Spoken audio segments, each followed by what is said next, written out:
وعباد الرحمن الذين يمشون على الأرض هونا وإذا خاطبهم الجاهلون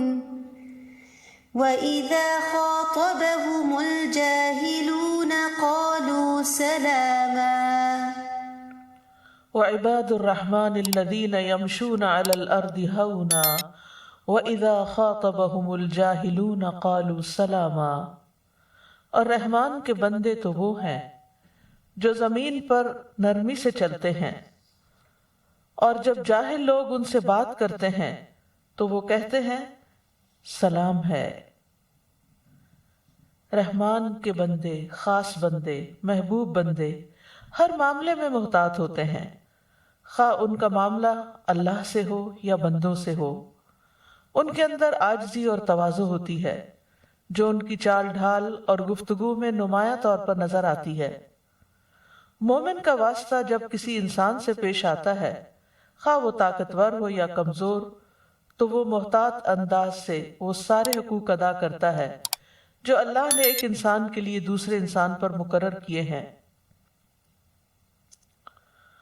اور اس کے اندر مہربانی اور نرمی کے جذبات پائے جاتے ہیں۔ وہ دوسروں کے لیے وہی پسند کرتا ہے جو اپنے لیے کرتا ہے، عام معاملات ہوں یا جذباتی معاملات ہوں، وہ ہر حال میں اپنے آپ کو ایک ڈسپلن میں رکھتا ہے۔ وہ اپنے آپ کو بے لگام نہیں سمجھتا، ہر حال میں مثبت رویے کو اپناتا ہے۔ اللہ سبحانہ تعالیٰ نے جس طرح عبادت کے طریقے سکھائے ہیں، اسی طرح دوسرے انسانوں سے معاملہ کرنے کے طریقے بھی بتائے ہیں جن پر چل کر انسان دنیا اور آخرت کی سعادت مندی کو پا سکتا ہے، انسانوں سے بھی خوشگوار تعلقات اور اللہ کی نظر میں بھی محبوب بن سکتا ہے۔ تو آج ہم سورۃ الفرقان کی آیت نمبر 63 کا مطالعہ کریں گے، رحمان کے بندوں کی دو خصوصیات کے بارے میں۔ عباد الرحمن و عباد الرحمن، اور رحمان کے بندے۔ رحمان کی طرف ان کی اضافت جو ہے وہ تکریم اور شرف کے لیے ہے، عزت کے لیے ہے، اور ان میں سب سے پہلے اصحاب رسول آتے ہیں جو ان صفات سے متصف تھے۔ اور عباد کا لفظ جو ہے یہ عبد سے ہے، عبد عبادت سے، عبودیت سے۔ تو عبودیت کی دو قسمیں ہوتی ہیں، دو طرح کے بندے ہوتے ہیں، ایک عام بندے ہوتے ہیں اور ایک خاص بندے ہوتے ہیں۔ عام بندوں میں مسلمان، کافر، نیک، بند، تمام مخلوق مشترک ہے۔ تمام مخلوق اللہ کی غلام ہے، اس کی ربوبیت کی محتاج ہے، اس کے انتظام کے تحت ہے۔ ان کل من فی السماوات والارض الا آتی الرحمن عبدا، آسمانوں اور زمین میں جو کوئی بھی ہے وہ رحمان کے پاس غلام بن کر آنے والا ہے، عبد بن کر آنے والا ہے۔ تو یہ عام عبودیت ہے۔ اور دوسری خاص عبودیت، یہ اللہ کے انبیاء اور مرسلین اور اس کے اولیاء کی عبودیت ہے۔ اور یہاں اس آیت میں عبودیت کی یہی قسم مراد ہے، اس لیے اللہ نے اس کی اضافت اپنے اسم مبارک الرحمن کی طرف کی، جو اس بات کی طرف اشارہ ہے کہ وہ اللہ کی رحمت کے سبب سے اس مقام پہ پہنچے ہیں۔ اللہ سبحانہ تعالیٰ نے ان کی صفات کا ذکر کیا اور ان کی تعریف کی۔ تو رحمان کے بندوں کی صفت کیا ہے؟ وَعِبَادُ الرَّحْمَنِ الَّذِينَ يَمْشُونَ عَلَى الْأَرْضِ هَوْنًا، رحمان کے بندے وہ ہیں کہ جو زمین پر سکینت کے ساتھ، عاجزی کے ساتھ چلتے ہیں، اور جب ناسمجھ لوگ ان کو اذیت دیتے ہوئے جہالت سے بات کرتے ہیں تو وہ بہت بہترین انداز سے جواب دیتے ہیں، ان سے اس طرح مخاطب ہوتے ہیں کہ خود کو گناہ سے سلامت رکھتے ہیں، ان کی جہالت کے مقابلے میں جہالت نہیں برتتے۔ تو یہ رحمان کے بندوں کی یہاں پہلی صفت بیان ہوئی کہ الذین یمشون علی الارض ہونا، کہ زمین پر آہستگی سے چلتے ہیں. یعنی ایک تو کسی کام کے لیے چلنا ہوتا ہے، اور ایک یہ کہ زندگی کی راہوں پہ چلنا، کہ کسی بھی طرح کا معاملہ ہو صبر و تحمل سے کام لیتے ہیں، عاجزی اور انکساری سے اور ٹھہراؤ سے معاملہ کرتے ہیں. یعنی کہیں داخل ہونے سے پہلے یہ دیکھتے ہیں کہ وہاں سے نکلنا کیسے ہے، اور سوچ بچار کے ساتھ، سمجھداری کے ساتھ، حلم اور تواضع کے ساتھ اللہ اور مخلوق کے سامنے بہت پرسکون اور متواضع ہوتے ہیں. وقار، سکون، اور اللہ کے بندوں کے سامنے اور اللہ سبحانہ وتعالیٰ کے سامنے عاجزی اور انکساری ان کا وصف ہوتا ہے. اور ہونن کا لفظ جو ہے یہ حین کا مصدر ہے. اس کا مطلب ہے سکینت اور وقار، یعنی زمین پر سکینت اور وقار اور تحمل سے چلتے ہیں، میانہ روی کے ساتھ چلتے ہیں. یاد رکھیے میانہ وری اور کام میں ٹھہراؤ اور اچھی سیرت اختیار کرنا نبوت کے اخلاق میں سے ہے. نبی صلی اللہ علیہ وسلم کی چال بہترین مثال ہے. راوی کہتے ہیں کہ آپ صلی اللہ علیہ وسلم دائیں بائیں جھک کر قدم بھرتے اور آہستہ آہستہ چلتے تھے. جب آپ قدم اٹھاتے تو دائیں بائیں جھک کر قدم اٹھاتے اور تکبر کے بغیر نرمی کے ساتھ چلتے تھے. آپ کندھے نہیں ہلاتے تھے، یعنی کسی قسم کے اکڑ پن یا تکبر کا اظہار نہیں ہوتا تھا. سکون اور وقار کے ساتھ. امام ابن کثیر کہتے ہیں کہ سکون اور وقار کے ساتھ چلتے ہیں جیسا کہ اللہ تعالیٰ کا فرمان ہے وَلَا تَمْشِ فِي الْأَرْضِ مَرَحًا إِنَّكَ لَن تَخْرِقَ الْأَرْضَ وَلَن تَبْلُغَ الْجِبَالَ طُولًا. لقمان حکیم نے اپنے بیٹے کو نصیحت کی تھی اور زمین میں اکڑ کر نہ چل، بے شک نہ تو کبھی زمین کو پھاڑے گا اور نہ کبھی لمبائی میں پہاڑوں تک پہنچے گا. لیکن اس سے مراد یہ بھی نہیں کہ انسان بیماروں کی طرح چلے، تصنع اور ریاکاری کے ساتھ مریضوں کی طرح چلتے ہوئے اپنی عاجزی کا اظہار کرے. جب حضرت عمر رضی اللہ عنہ نے ایک نوجوان کو دیکھا کہ وہ مریل چال چل رہا ہے تو پوچھا کہ ما بالک انت مریض، تمہارا کیا حال ہے، کیا تم بیمار ہو؟ اس نے کہا نہیں، بیمار تو نہیں. تو حضرت عمر رضی اللہ عنہ نے اس کو کوڑا مارا اور حکم دیا کہ قوت سے چلو. تو ریاکاروں کی طرح چلنا، مسکینوں کی طرح چلنا اور فقیرانہ شکل بنا کر چلنا یہ یہاں مراد نہیں ہے، کیونکہ نبی صلی اللہ علیہ وسلم تیز چلتے تھے، مضبوطی کے ساتھ چلتے تھے. آپ جب بھی چلتے تو زمین سے اپنا قدم اٹھا کر چلتے تھے، یعنی پاؤں گھسیٹ گھسیٹ کے نہیں چلتے تھے. آپ دائیں بائیں یوں جھکتے ہوئے چلتے تھے گویا کہ بلندی سے نیچے اتر رہے ہوں، یعنی ذرا سا آگے کی طرف جھکاؤ ہوتا تھا. تو یہ لوگ جو رحمان کے خاص بندے ہیں ان کے اندر اکڑ، فخر، تکبر، غرور نہیں ہوتا، بلکہ نرمی، سکینت اور تواضع ہوتا ہے. نہ یہ پاؤں پٹک کر چلتے ہیں، نہ شور مچا کر، اور نہ ہی پاؤں مار مار کے. زہری کہتے ہیں کہ تیز چلنے سے چہرے کی رونق ختم ہو جاتی ہے. ابن عطیہ کہتے ہیں کہ ان کی مراد بہت زیادہ تیز چلنا ہے، کیونکہ بہت زیادہ تیز چلنا وقار میں خلل پیدا کر دیتا ہے اور درمیانہ روی اختیار کرنے میں ہی بہتری ہے. قشیری نے کہا کہ ایک قول یہ ہے کہ وہ فساد پھیلانے کے لیے اور نافرمانی کرنے کے لیے نہیں چلتے، بلکہ اللہ کی اطاعت میں اور مباح کاموں میں چلتے ہیں اور کسی حماقت میں پڑنے کے لیے نہیں چلتے.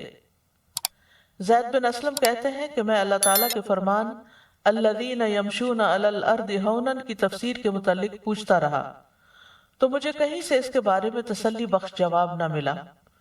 تو میں نے خواب میں دیکھا کہ کوئی شخص میرے پاس آیا اور اس نے کہا کہ اس سے مراد وہ لوگ ہیں جو زمین میں فساد نہیں پھیلانا چاہتے، یعنی زمین میں خود بھی پرسکون رہتے ہیں اور دوسروں کو بھی پرسکون رکھتے ہیں. حقیقت یہ ہے کہ چال انسانی شخصیت کی عکاس ہوتی ہے کہ انسان کے دماغ میں کیا ہے، کس قسم کا انسان ہے. اس کے ضمیر کی بھی پوری عکاسی کر دیتی ہے. ایک شریف و نفس انسان کی چال اور قسم کی ہوتی ہے، ظالم و جابر کی اور قسم کی، متکبر اور شیخی باز لوگوں کی اور قسم کی. تو گویا انسان اپنی چال سے پہلی نظر میں ہی پہچانا جاتا ہے کہ یہ کس کیٹیگری سے تعلق رکھتا ہے، انسانوں کے کس طبقے سے اس کا تعلق ہے۔ مومن کے نہ صرف یہ کہ چال بلکہ اس کے ہر عضو سے عاجزی ٹپکتی ہے۔ عبداللہ بن مبارک حسن بصری سے روایت کرتے ہوئے کہتے ہیں، مومنین عاجزی کرنے والے ہوتے ہیں، ان کے سننے، دیکھنے اور اعضاء سے یہ جھکاؤ اور عاجزی جھلکتی ہے، یہاں تک کہ تم سمجھو گے کہ جیسے بیمار ہیں، لیکن وہ بیمار نہیں ہوتے، بلکہ ان کے دلوں میں جو خوف الہی ہوتا ہے وہ دوسروں میں نہیں ہوتا۔ جیسا کہ اللہ تعالیٰ کا فرمان ہے، الحمدللہ الذی اذہب عنا الحزن، اللہ کی تعریف، سب تعریف اللہ کے لیے، سب شکر اس کے لیے جو ہم سے غم کو دور لے گیا۔ یعنی مومن بندے جو ہیں وہ دنیا میں آخرت کے غم کے ساتھ جیتے ہیں اور قیامت کے دن شکر ادا کریں گے کہ ہمارا یہ غم دور ہو گیا۔ تو اس غم کی وجہ سے ان کے اندر ایک عاجزی ہوتی ہے۔ زجاج کہتے ہیں کہ اس سے مراد صرف زمین پہ چلنا ہی نہیں بلکہ لوگوں سے معاملہ اور معاشرت میں ان میں ملنے جلنے کا ذکر ہے، یعنی ہوا معاشرت الناس و خلطتہم، کہ ان کے ساتھ میل ملاپ ان کا کیسے ہے۔ چال کے بعد جو اہم چیز نوٹیسیبل ہوتی ہے وہ انسان کی گفتگو ہوتی ہے۔ وَإِذَا خَاطَبَهُمُ الْجَاهِلُونَ قَالُوا سَلَامًا، اور جب جاہل ان سے بات کرتے ہیں، معاملہ کرتے ہیں تو وہ سلام کہہ دیتے ہیں۔ یہاں اسی آیت کے اندر یہ دوسری صفت بیان ہو رہی ہے کہ وہ جاہلوں کی بات کا جواب نہیں دیتے بلکہ ایسی بات کہتے ہیں جب وہ حماقت کا مظاہرہ کرتے ہیں تو خیر کی بات کرتے ہیں، خیر کا کلمہ منہ سے نکالتے ہیں، لڑائی جھگڑا چھیڑ کر نہیں بیٹھ جاتے۔ رحمان کے بندوں کے لیے رسول اللہ صلی اللہ علیہ وسلم کی ذات میں بہترین نمونہ ہے، جن کی بردباری جہالت پر غالب تھی اور جاہل کی سختی ان کی بردباری میں اور اضافہ کرتی تھی۔ مراد اس سے یہ ہے کہ جاہلوں کی گفتگو کا مقابلہ اچھی گفتگو سے کرنے والے ہیں، یعنی جب ان کے ساتھ جاہل لوگ حماقت اور بے ادبی کے ساتھ گفتگو کرتے ہیں، روڈنس دکھاتے ہیں، تو وہ اس کا مقابلہ ویسی گفتگو کے ساتھ نہیں کرتے بلکہ وہ اچھی بات کے ساتھ ان کا مقابلہ کرتے ہیں، جیسا کہ اللہ تعالیٰ نے ایک اور آیت میں فرمایا، وَإِذَا سَمِعُوا اللَّغْوَ أَعْرَضُوا عَنْهُ وَقَالُوا لَنَا أَعْمَالُنَا وَلَكُمْ أَعْمَالُكُمْ سَلَامٌ عَلَيْكُمْ لَا نَبْتَغِي الْجَاهِلِينَ، اور جب وہ لغو بات سنتے ہیں تو اس سے کنارہ کرتے ہیں اور کہتے ہیں کہ ہمارے لیے ہمارے اعمال ہیں اور تمہارے لیے تمہارے اعمال، سلام ہے تم پر، ہم جاہلوں کو نہیں چاہتے۔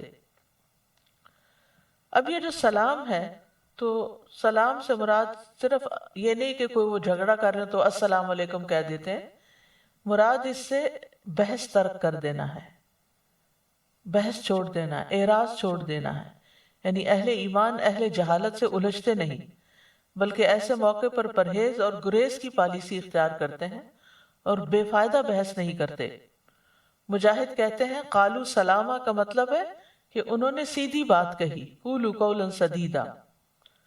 سعید بن جبیر کہتے ہیں انہوں نے اچھی بات کے ساتھ جواب دیا۔ حسن بصری کہتے ہیں یہ بردبار لوگ ہیں جو جہالت نہیں کرتے، اگر ان کے خلاف جہالت سے کام لیا جائے تو وہ بردباری دکھاتے، تحمل دکھاتے ہیں۔ یہاں رحمان کے بندوں کے حلم کی تعریف ہو رہی ہے کہ وہ برائی کے بدلے میں احسان، جاہل سے عفو درگزر اور اسی طرح کی دیگر اچھی اخلاقیات نے انہیں ان کے بلند مقام پہ فائز کیا کہ وہ رحمان کے بندے کہلائے، کیونکہ حلم کا اپنانا، بردباری کا اپنانا بلند اخلاق میں سے ہے۔ لوگوں کی تکلیف دہ باتوں پر صبر کرنا، ان کی جہالت سے اعراض برتنا، اگنور کر دینا، یہ بلند درجات کی نشانی ہے۔ احمق لوگوں کے مرتبے پہ نیچے اترنا کم عقل لوگوں کی ایک قسم ہے، ایسے شخص عقل سے عاری ہیں۔ عالم اور جاہل کا فرق یہی ہے، عالم کہتا ہے میں نہیں جانتا، I don't know، اور جاہل اپنے علم کے دعوے دار ہونے پہ ڈٹا رہتا ہے کہ جو بات میں کہہ رہا ہوں یہی بات ٹھیک ہے۔ علی ابن ابی طالب رضی اللہ عنہ کہتے ہیں کہ جاہل 6 عادات سے پہچانا جاتا ہے، چاہے اس نے کتنی کتابیں رٹ رکھی ہوں. 6 عادات. نمبر 1، وہ معمولی باتوں پہ غضبناک ہو جاتا ہے. چھوٹی سی بات اس کو ٹریگر کر دیتی ہے اور وہ انتہائی غیظ و غضب اور غصے کا شکار ہو جاتا ہے. نمبر 2، وہ بے فائدہ کلام کرتا ہے، فضول باتیں. نمبر 3، غیر مناسب مقام پر عطیات دیتا ہے، یعنی جس کا حق نہ ہو اس کو عطیہ دیتا ہے. نمبر 4، دوست اور دشمن کی پہچان نہیں رکھتا. اس کو یہ نہیں سمجھ آتی کہ کون میرا دوست ہے کون میرا دشمن ہے.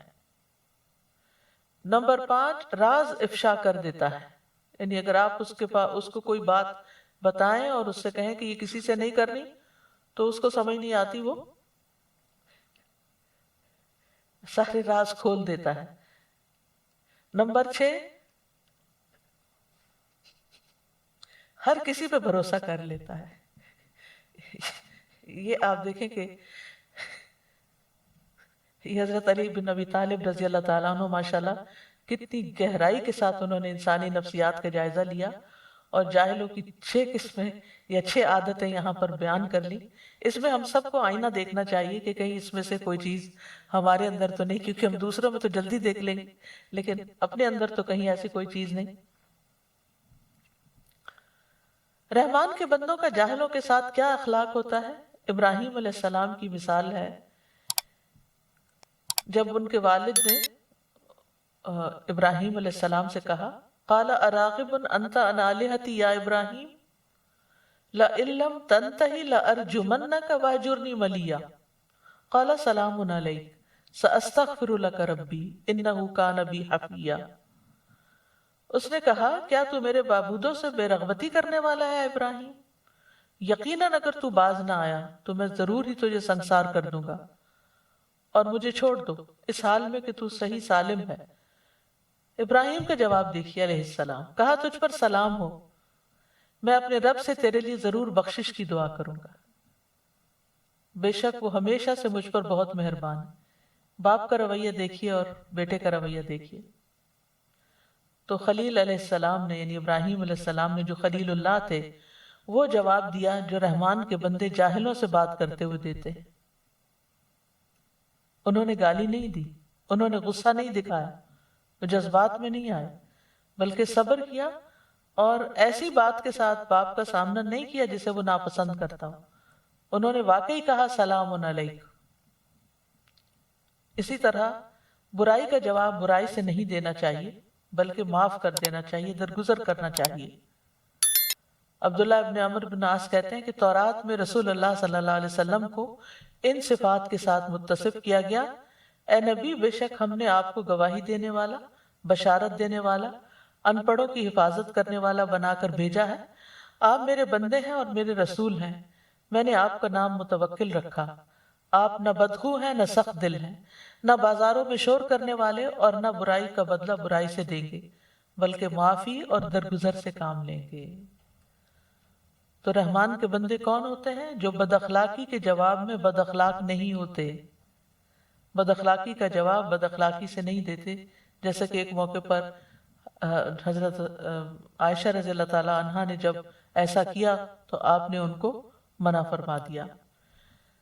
پھر جاہلوں سے اعراض جو ہے، قرآن مجید کی سورۃ الاعراف میں اس کا ذکر آتا ہے: خذ العفو وامر بالعرف واعرض عن الجاہلین، کہ درگزر اختیار کرو، نیکی کا حکم دو اور جاہلوں سے کنارہ کر لو.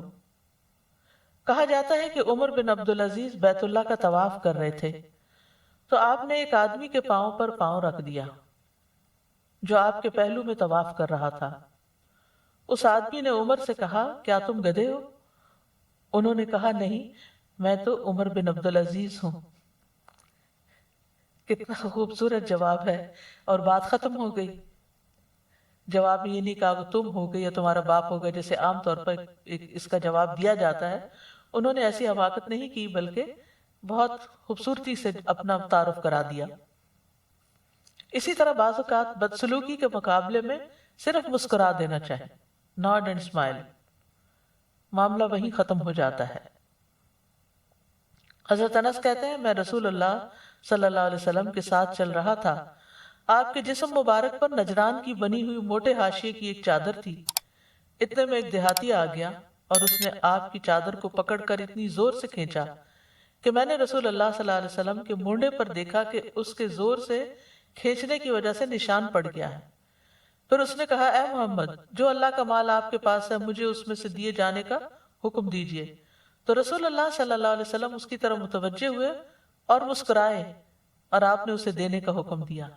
تو آپ سوچئے کہ کس طرح اس شخص کی جہالت اور اکھڑ پن کا جواب آپ نے اتنی محبت کے ساتھ دیا۔ تو وَعِبَادُ الرَّحْمَنِ الَّذِينَ يَمْشُونَ عَلَى الْأَرْضِ هَوْنًا، عباد الرحمن زمین پر تواضع کے ساتھ چلتے ہیں۔ یہاں پر عاجزی اور زمین کو ساتھ ذکر کیا گیا ہے، اس بات کی یاد دہانی کے لیے کہ انسان مٹی سے پیدا ہوا ہے، اس کو اپنی اصل کو یاد رکھنا چاہیے۔ اگر وہ اپنی اصل کو یاد رکھے کہ مٹی تو پاؤں میں روندی جاتی ہے تو وہ کبھی بھی تکبر نہ کرے۔ مٹی سے ہی پیدا ہوا اور مٹی میں ہی اس کو واپس مل جانا ہے۔ منہا خلقناکم وفیہا نعیدکم ومنہا نخرجکم تارۃ اخری، اسی سے ہم نے تمہیں پیدا کیا، اسی میں ہم لوٹائیں گے اور اسی سے تمہیں ایک بار اور نکالیں گے۔ مٹی سے اپنی تخلیق کیے جانے کو انسان کو کبھی بھی نہیں بھولنا چاہیے۔ تو یہاں بنیادی طور پر تواضع کا حکم دیا جا رہا ہے۔ تواضع کا لفظ جو ہے ادعا سے ہے، یعنی دع جس کو کہتے ہیں رکھ دینا، یعنی تواضع میں انسان اپنی قدر کو کم کر لیتا ہے، یعنی جو اس کا اصل مقام ہوتا ہے اس سے نیچے آ جاتا ہے۔ یعنی مسلمان اپنے بھائی کے لیے اپنے مرتبے کو گرانے کا اظہار کرتا ہے۔ اور ایک قول یہ بھی ہے کہ جو فضیلت میں انسان سے بڑھ کر ہو اس کی تعظیم کرنا۔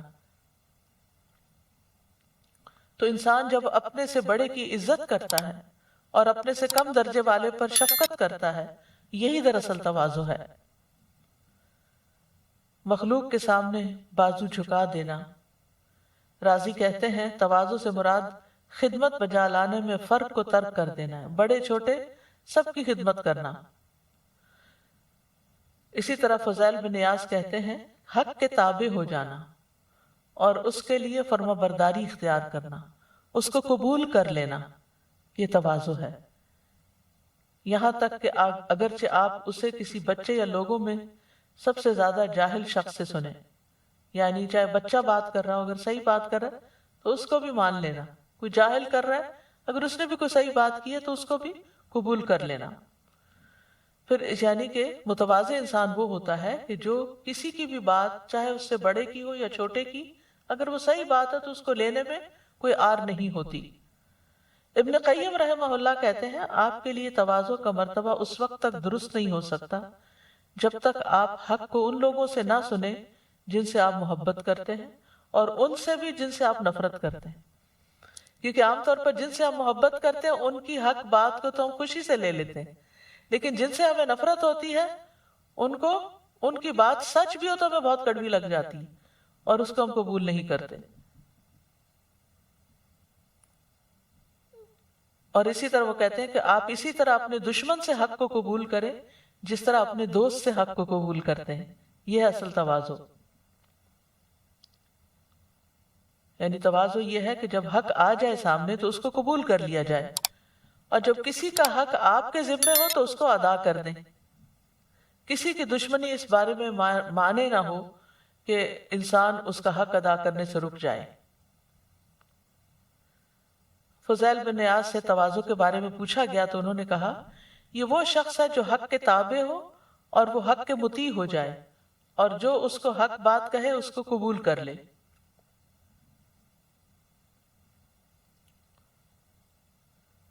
اسی طرح حسن بصری اور یونس اور ایوب نکلے آپس میں اکٹھے ہو کر تو تواضع کے بارے میں مذاکرہ کرنے لگے کہ تواضع کیا ہے۔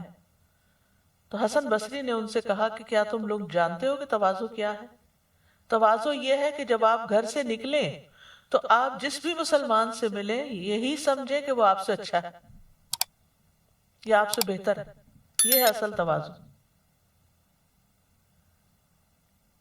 بہت سے لوگ دنیاوی مال و دولت کی وجہ سے خود کو بڑی چیز سمجھتے ہیں اور مال و دولت والوں ہی کی عزت کرتے ہیں، یہ بھی تواضع کے خلاف ہے۔ 3 چیزیں تواضع کا خلاصہ ہیں۔ یحییٰ بن ابی کثیر کہتے ہیں کہ تواضع کا خلاصہ 3 چیزوں میں ہے۔ یہ کہ آپ مجلس میں اعلیٰ مقام کی بجائے کم مقام پہ راضی ہو جائیں، یعنی یہ نہ چاہیں کہ مجھے کوئی پرومیننٹ جگہ ملے، جیسے کسی خاص صوفے پہ بٹھایا جائے یا کسی خاص ٹیبل پہ بٹھایا جائے، جیسے شادیوں وغیرہ میں ہوتا ہے کہ وی آئی پیز کے لیے مخصوص جگہ ہوتی ہے، تو انسان یہ نہ سمجھے کہ مجھے کمتر سمجھا گیا ہے اور کسی اور جگہ پر بیٹھنے کے لیے کہہ دیا گیا ہے۔ جو آپ کو ملے آپ اسے پہلے سلام کہیں، یہ تواضع کی علامت ہے۔ اور یہ کہ آپ نیکی کی وجہ سے تعریف اور شہرت اور ریاکاری کو ناپسند کریں، یعنی آپ کو اپنی تعریف اچھی نہ لگے۔ تو تواضع پیدا کرنے کے لیے اللہ کی عظمت، اللہ کی بڑائی اور اپنے نفس کی قدر کو پہچاننا ضروری ہے۔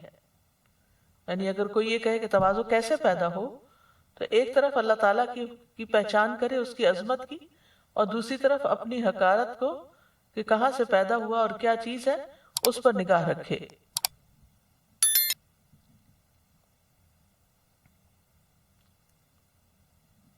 پھر اسی طرح تواضع کا یہ مطلب نہیں کہ انسان خود کو ذلیل کرے۔ تواضع اور ذلت میں فرق ہے۔ اگر کوئی کہے کہ اس طرح تو میری ذلت ہے اس میں عاجزی اختیار کرنے میں، ابن قیم کہتے ہیں کہ عاجزی اللہ کی ذات اور صفات کی معرفت کے درمیان سے نکلتی ہے، اور یہ چیز اللہ کے لیے دل کے ٹوٹنے اور عاجز ہونے کی طرف لے جاتی ہے، اور اللہ کے بندوں کے لیے پہلو کو جھکانے کی طرف لے جاتی ہے، اور انسان سمجھتا ہے کہ ان بندوں کا ہی حق ہے اور میرا کوئی حق نہیں، جبکہ ذلت گھٹیا پن ہے اور اپنے نفس کو اس کی خواہشات میں لگا دینا ہے اور اس کو ایسے کاموں میں خرچ کرنا ہے جس سے اس کا مرتبہ گر جائے اور اس کو خواہشات میں ذلیل کرنا ہے، اور اللہ عاجزی کو پسند کرتا ہے، ذلت کو ناپسند کرتا ہے۔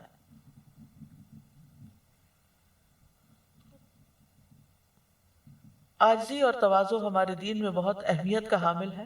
نبی صلی اللہ علیہ وسلم کی صفت تھی فَبِمَا رَحْمَةٍ مِّنَ اللَّهِ لِنْتَ لَهُمْ، بس اللہ کی طرف سے بڑی رحمت ہے کہ آپ ان کے لیے نرم ہیں، یعنی آپ کے اخلاق کی تعریف کی گئی۔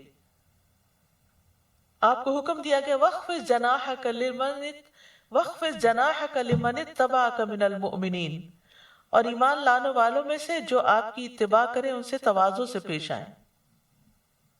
والدین کے لیے تواضع اختیار کی جائے، وَخْفِضْ لَهُمَا جَنَاحَ الذُّلِّ مِنَ الرَّحْمَةِ وَقُلْ رَبِّ ارْحَمْهُمَا كَمَا رَبَّيَانِي صَغِيرًا، اور ان پر رحم کرتے ہوئے یعنی والدین پر انکساری سے ان کے آگے جھکے رہو اور ان کے حق میں دعا کرو، اے میرے رب ان پر رحم فرما جیسا کہ انہوں نے بچپن میں مجھے محبت و شفقت سے پالا تھا۔ یہ تمام انبیاء کی صفت بھی ہے۔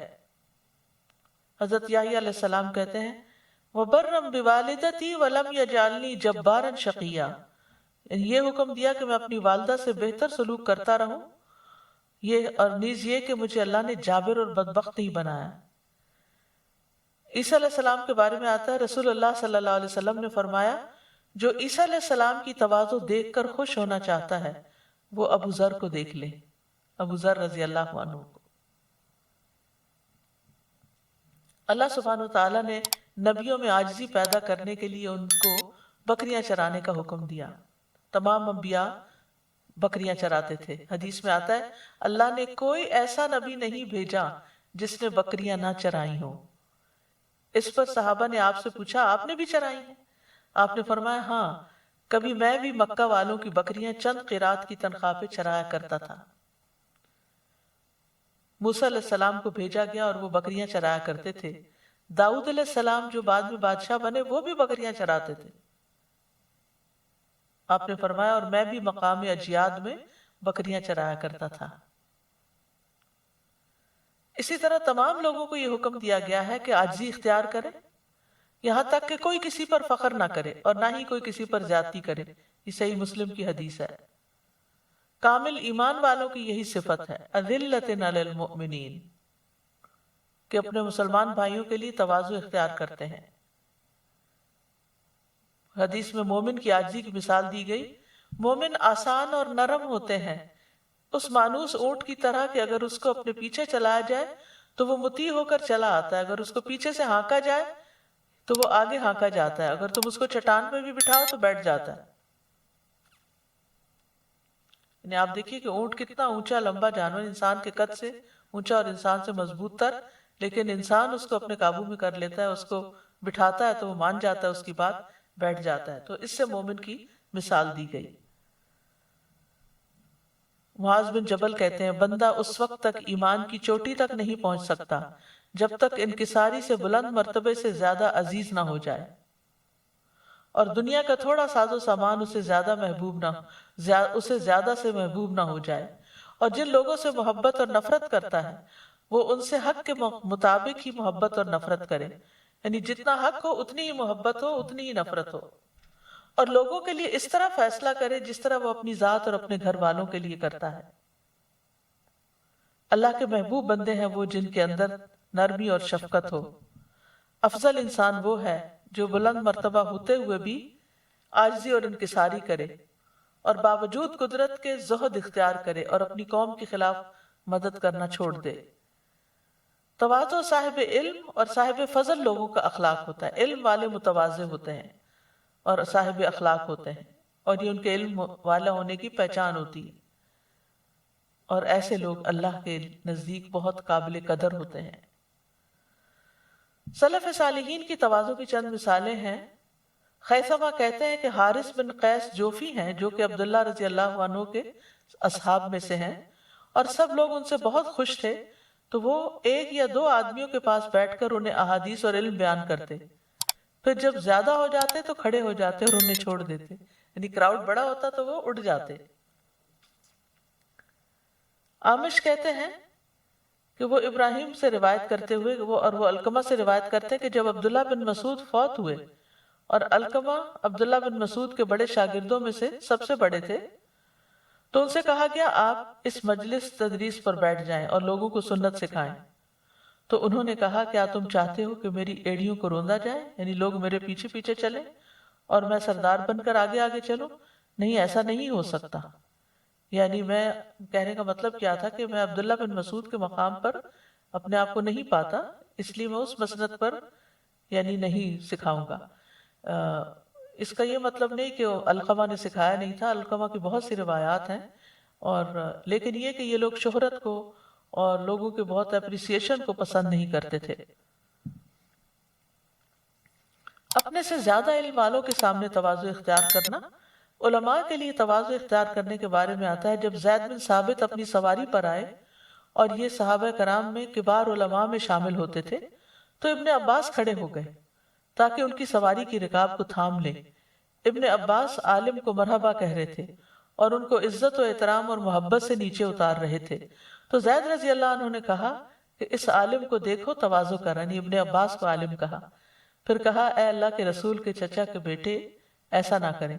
تو عبداللہ بن عباس رضی اللہ عنہ نے کہا کہ ہمیں اپنے علماء کے ساتھ ایسا ہی کرنے کا حکم دیا گیا ہے کہ ہم عالم کی طرف جائیں، ان کے لیے کھڑے ہوں، ان کا استقبال کریں، ان کو سواری سے نیچے اتاریں، ان کی مدد کریں، ان کا سامان اتاریں. تو زید رضی اللہ عنہ نے کہا مجھے اپنا ہاتھ دکھائیں. ابن عباس نے ہاتھ نکالا تو زید رضی اللہ عنہ نے انہیں بوسہ دیا اور کہا ہمیں حکم دیا گیا ہے کہ ہم رسول اللہ کے اہل بیت کے ساتھ ایسا ہی کریں صلی اللہ علیہ وسلم. تو دونوں طرف کا آپ اخلاق دیکھیے کہ کتنا عمدہ تھا. لباس میں بھی تواضع ہونی چاہیے. رجاء بن حیوہ کہتے ہیں کہ عمر بن عبدالعزیز کے کپڑوں کی قیمت لگائی گئی تو ان کے کپڑوں کی قیمت 12 درہم لگی. ان کے کپڑوں میں ایک لمبا چوغا، پگڑی، قمیص اور شلوار اور اوپر لینے والی چادر، 2 موزے اور ٹوپی تھی، یعنی کوئی بہت بڑا ساز و سامان نہیں تھا. تواضع کے کچھ فائدے بھی ہیں، یعنی جو دنیا میں نظر آتے ہیں، آخرت میں تو ہے ہی ہے، کیونکہ اللہ تعالیٰ کو بندے کا عبد ہونا سب سے زیادہ پسند ہے. یعنی بندہ اپنے سب سے بڑے مقام پر اس وقت ہوتا ہے جب وہ سجدے میں ہوتا ہے، تواضع اختیار کر رہا ہوتا ہے. تواضع اختیار کرنے سے انسان کی عزت بڑھتی ہے. حدیث میں آتا ہے جو آدمی اللہ کے لیے تواضع اختیار کرتا ہے اللہ عز و جل اسے بلندیاں عطا کرتا ہے. نبی صلی اللہ علیہ وسلم نے فرمایا اللہ تبارک و تعالیٰ فرماتے ہیں جو شخص میرے لیے اتنا سا جھکتا ہے، راوی نے زمین کے قریب اپنے ہاتھ کو لے جا کر کہا یعنی اتنا سا، تو میں اسے بلند کر دیتا ہوں۔ راوی نے آسمان کی طرف اپنا ہاتھ اٹھا کر دکھایا، یعنی جو اتنا سا بھی جھکتا ہے اللہ تعالیٰ اس کو اتنا بڑا کر دیتا ہے۔ قرآن مجید میں آتا ہے وَبَشِّرِ الْمُخْبِتِينَ، عاجزی کرنے والوں کو خوشخبری دے دیجئے۔ ایسے شخص پر آگ حرام ہے جو قریب رہنے والا، نرم اور آسان ہے، جنت میں لے جانے والی صفت ہے۔ تواضع اختیار کرنے والوں کے لیے آخرت میں بھی نعمتیں ہیں۔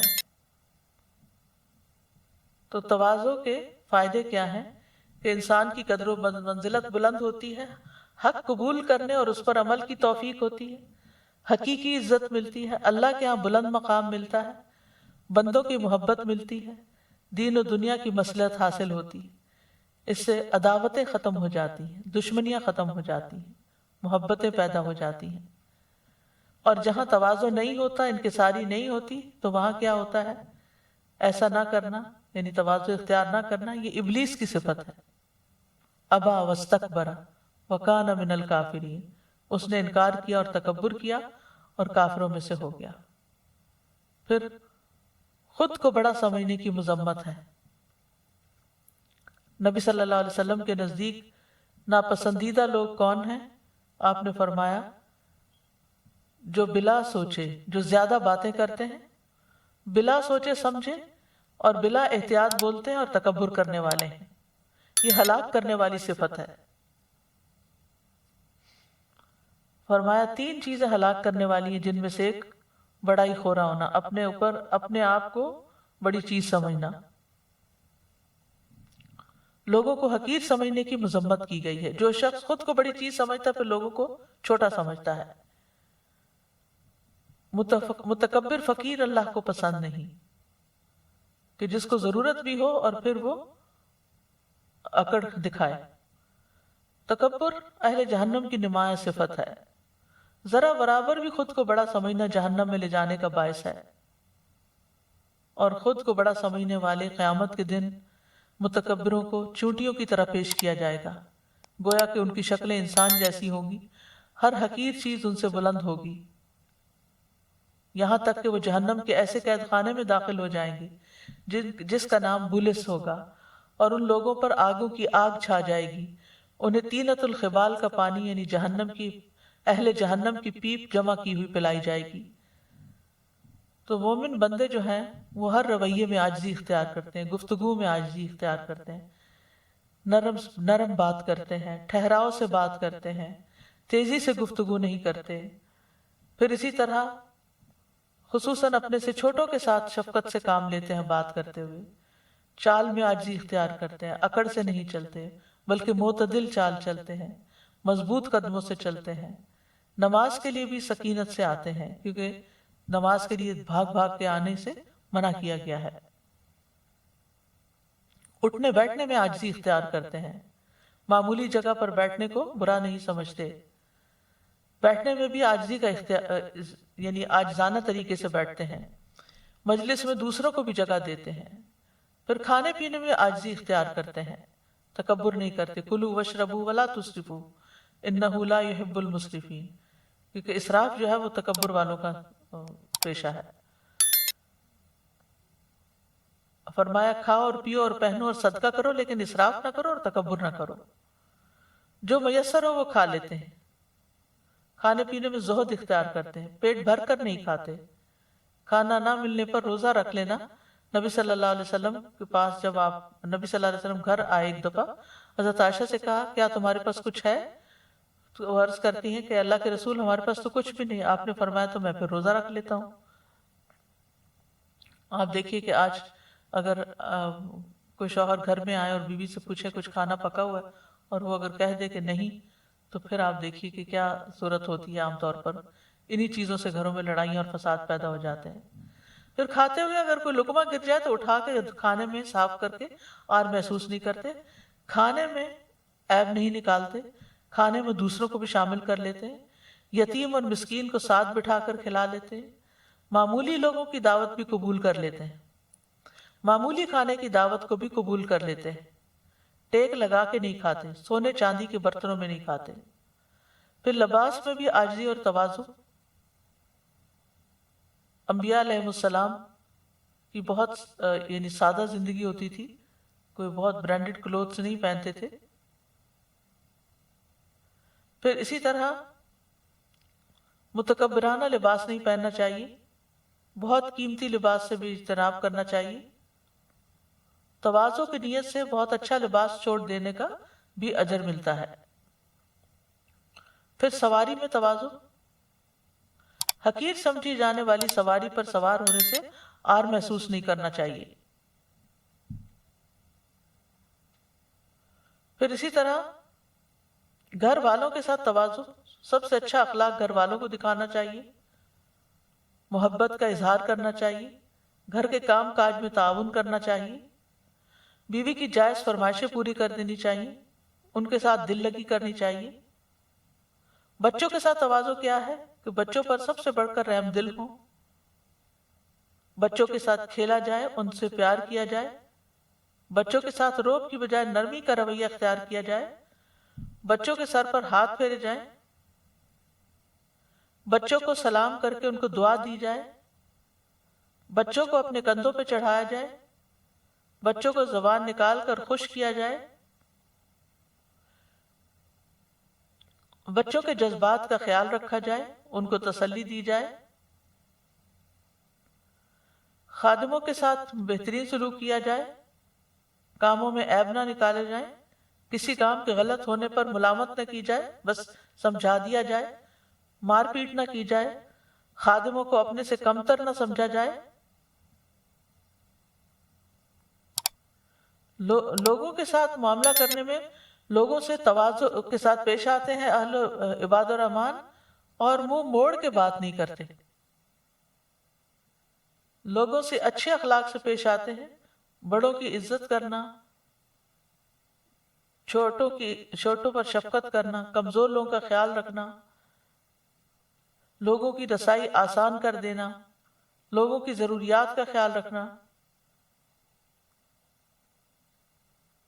لوگوں کی حاجات پوری کر دینا، لوگوں سے درگزر کرنا، کسی تکلیف پر اس کے ساتھ احسان کرنا،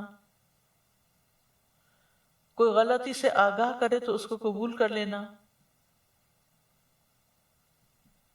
یعنی یہ غلطی سننے کی ہمت ہونی چاہیے انسان کے اندر۔ پھر دعا بھی کرنی چاہیے۔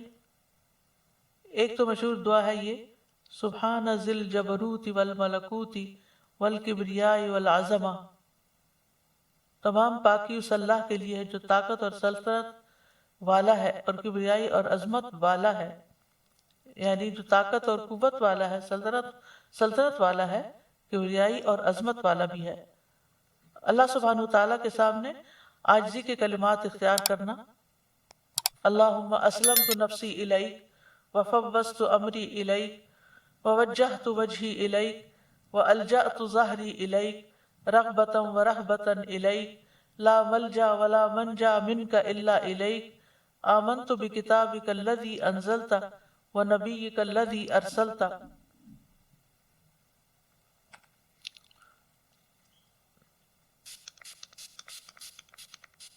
یہ دعا ہم رات کو سوتے وقت پڑھتے ہیں۔ اے اللہ، میں نے اپنی جان تیرے سپرد کی، اپنا معاملہ تجھے سونپا اور اپنے آپ کو تیری طرف متوجہ کیا، تجھی پر بھروسہ کیا، تیری ہی طرف رغبت ہے، تیرے خوف کی وجہ سے تجھ سے تیرے سوا کوئی جائے پناہ نہیں اور کوئی نجات کی جگہ نہیں۔ میں تیری کتاب پر ایمان لایا جو تو نے نازل کی اور تیرے نبی پر جنہیں تو نے بھیجا۔ پھر اسی طرح شیطان چونکہ تکبر ڈالنے کا دل میں موجب بنتا ہے تو اس لیے یہ دعا بہت فائدہ مند ہے۔ اعوذ باللہ من الشیطان من نفخہ ونفثہ وہمزہ۔ نبی صلی اللہ علیہ وسلم فاتحہ سے پہلے یہ دعا پڑھا کرتے تھے۔ نفس سے مراد شیط، نفخ تکبر، اور حمز سے مراد موت۔ پھر اپنی نظروں میں بڑا بننے سے پناہ مانگنا، انی اعوذ باللہ ان اکون فی نفسی عظیما وعند اللہ صغیرا۔ پھر معاشرے کے کمزور طبقہ کے لوگوں کے ساتھ کی دعا، اللہم احینی مسکینا و امتنی مسکینا واحشرنی فی زمرۃ المساکین۔ تو کرنے کے کام کیا ہے کہ ہر معاملے میں اپنے اندر نرمی پیدا کرنی ہے، کیونکہ ان اللہ یحب الرفق فی الامر کلہ، بے شک اللہ تمام معاملات میں نرمی کو پسند کرتا ہے۔ پھر اپنے اندر تحمل پیدا کریں، ٹھہراؤ پیدا کریں، اپنی ذات میں بڑا بننے کی نفی کریں، اپنی ذات سے بڑائی کی نفی کے لیے کبھی حقیر سمجھے جانے والے کام بھی کریں۔ آپ نے فرمایا اس کے اندر تکبر نہیں جو اپنے خادم کے ساتھ کھانا کھا لے، بازاروں میں گدھے پر سواری کر لے اور بکری کو باندھ کر دودھ دو لے۔ پھر ایسے کاموں سے دور رہنا چاہیے جو انسان کے اندر تکبر پیدا کرتے ہوں۔ لوگوں کی تکلیف کے مقابلے میں تواضع اختیار کرتے ہوئے ان کو معاف کر دینا چاہیے۔ لوگوں کو آسانیاں دیں، اللہ آپ کو آسانی دے گا۔ سختی سے بچیں۔ اللہ سبحانہ وتعالی ہمیں ان تمام چیزوں پر عمل کی توفیق عطا فرمائے۔ وآخر دعوانا ان الحمد للہ رب العالمین۔ سبحانک اللہم وبحمدک، اشہد ان لا الہ الا انت، استغفرک واتوب الیک۔ السلام علیکم ورحمۃ اللہ وبرکاتہ۔